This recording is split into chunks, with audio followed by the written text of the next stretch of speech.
The argument for Bitcoin's long-term value posits an all-or-nothing scenario. Either it's completely worthless and banned, or it becomes a globally recognized asset, eventually reaching an extremely high valuation. The current landscape, with major financial institutions like Fidelity, Citadel, BlackRock, Charles Schwab, Deutsche Bank, Crédit Agricole, Banco Santander, and others showing interest, strongly suggests the former is unlikely. These institutions are not merely endorsing a tulip bulb. Their involvement signifies a recognition of Bitcoin as a legitimate asset class. This transition from 0 to 1 is critical. Once Bitcoin is established as a persistent asset, its true value becomes a central question. The idea is that even a small allocation from global assets, perhaps just 1%, could propel its price significantly, potentially by a factor of 10 to 20. Several key milestones contribute to this bullish outlook. Increased exposure and institutional adoption. The growing interest from major financial players translates into broader market exposure and legitimization. Spot Bitcoin exchange-traded funds, or ETFs, makes it much easier for a wider range of investors, both retail and institutional, to gain exposure to Bitcoin without directly holding the asset. Fair value accounting, the FASB initiative, the normalization of accounting standards, allowing companies to value their Bitcoin holdings at fair market value, removes a significant hurdle for corporate adoption and balance sheet inclusion. And the halving event, the programmatic reduction in the supply of new Bitcoin every 4 years, the halving, creates scarcity, which historically has been a strong price driver. Wall Street and the broader financial community are rapidly internalizing the implications of these developments, leading to a strong bullish sentiment. For an average individual seeking to save for retirement or future generations, traditional savings vehicles present significant challenges. A savings account yielding 5% interest in an environment with 7 to 9% monetary inflation results in a negative real yield of 2 to 4%. Over a century, $1 million saved under a 3.5% negative real yield would effectively dwindle to $30,000, illustrating a drastic loss of purchasing power across generations. Bonds with similar interest rates and high inflation suffer from the same problem, leading to a loss of approximately 97% of wealth over 3 generations. Wall Street and the broader financial community are rapidly internalizing the implications of these developments, leading to a strong bullish sentiment. For an average individual seeking to save for retirement or future generations, traditional savings vehicles present significant challenges. A savings account yielding 5% interest in an environment with 7 to 9% monetary inflation results in a negative real yield of 2 to 4%. Over a century, $1 million saved under a 3.5% negative real yield would effectively dwindle to $30,000, illustrating a drastic loss of purchasing power across generations. Bonds with similar interest rates and high inflation suffer from the same problem, leading to a loss of approximately 97% of wealth over 3 generations. Investing solely in the S&P 500 index, while offering wealth preservation by historically matching the 7% expansion of the U.S. money supply, merely keeps pace. $1 million saved might retain its nominal value, but it doesn't significantly grow real wealth. Furthermore, this strategy relies on the continued dominance of the S&P 500 and the stability of the national economic environment over a century. Real estate, while often considered a good investment, also presents obstacles for the average person. Directly owning commercial buildings or warehouses is typically out of reach. Even through real estate investment trusts, REITs, individuals acquire shares, not direct property rights.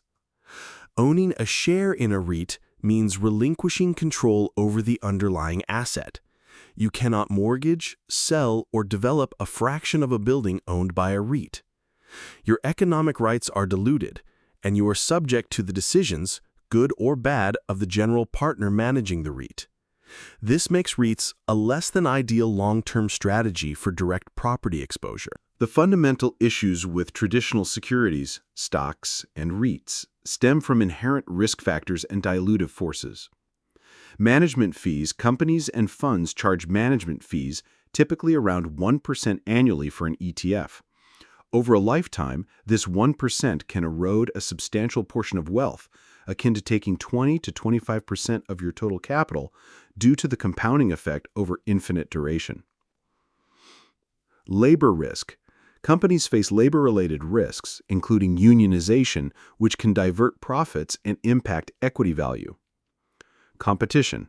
The market is dynamic. Competitors can innovate and displace established companies, leading to significant value loss, as seen with companies like Yahoo or Kodak. Technological obsolescence. Industries can be disrupted by technological advancements, rendering existing products or services obsolete. For instance, chemical cameras versus digital cameras. Execution risk. Companies can make poor strategic decisions or launch unsuccessful products. For example, New Coke, negatively impacting their value. External shocks, or force majeure, geopolitical events, trade wars, tariffs on imports impacting supply chains, or actual armed conflicts can severely damage company assets and operations. Considering these risks, the S&P 500's average 7% annual return, mirroring monetary inflation, essentially results in wealth preservation, but little real growth. This leads to the proposition of Bitcoin as a superior alternative designed to eliminate these traditional risks. No obsolescence.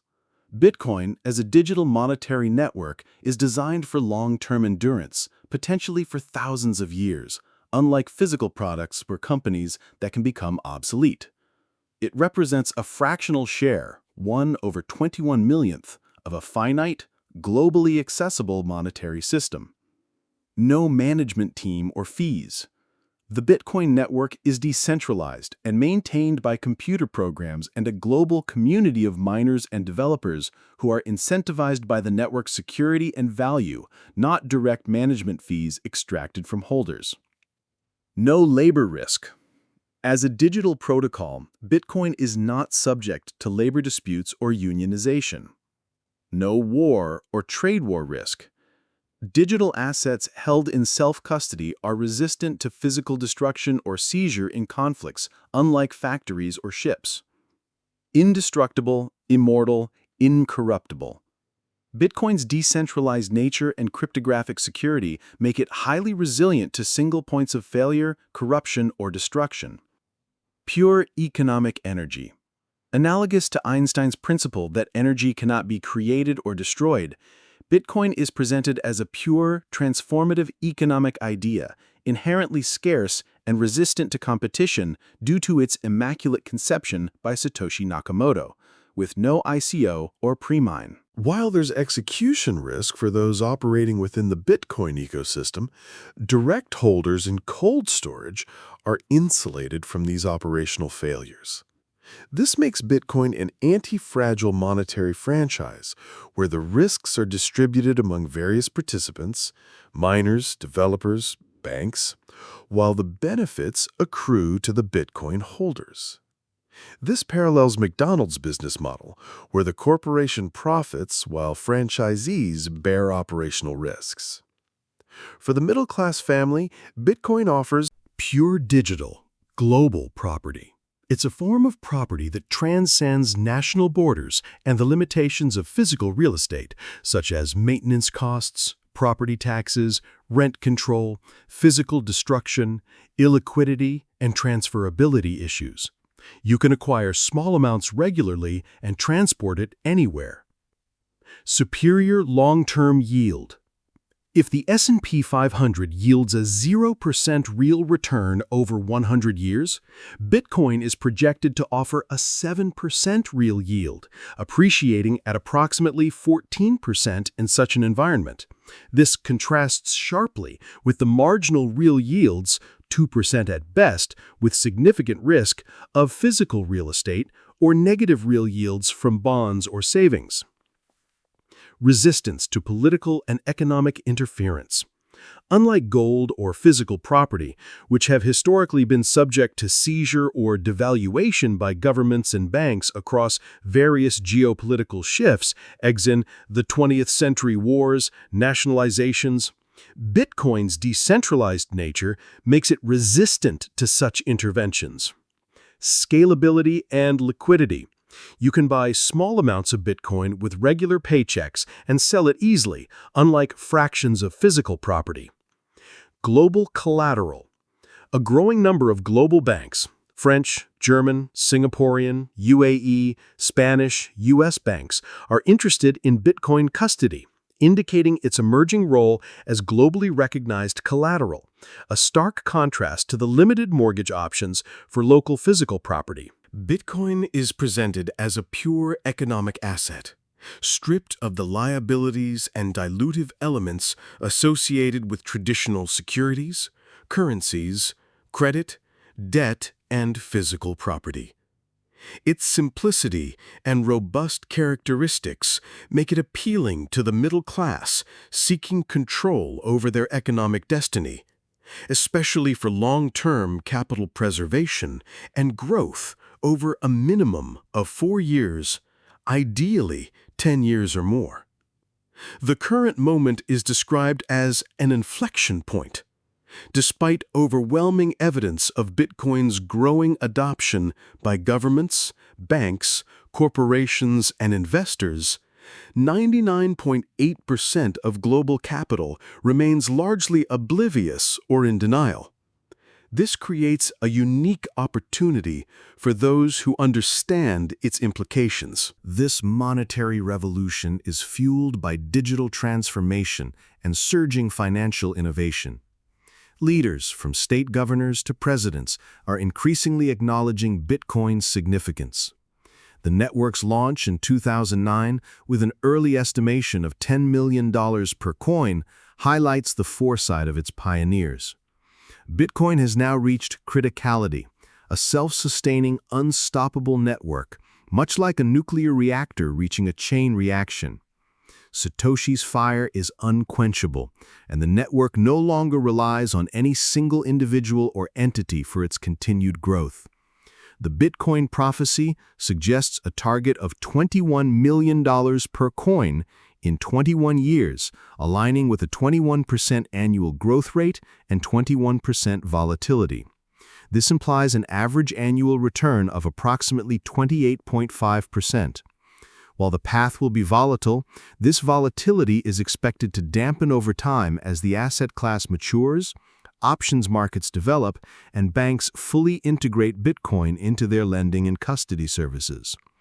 Bitcoin's volatility, however, is seen as a sign of its vitality, utility, and leverageability, offering more capabilities globally compared to less volatile assets like the S&P 500, VIX around 16. The key takeaway is a call to action. With a 21-year head start and knowledge that 99.8% of global capital lacks, individuals have a once-in-a-lifetime opportunity to leverage this information. By building a money-making machine plugged into the Bitcoin network, one can compound extraordinary wealth, potentially changing the destiny of their bloodline, community, and even influencing human history. The critical question for each individual is, what is your Bitcoin strategy?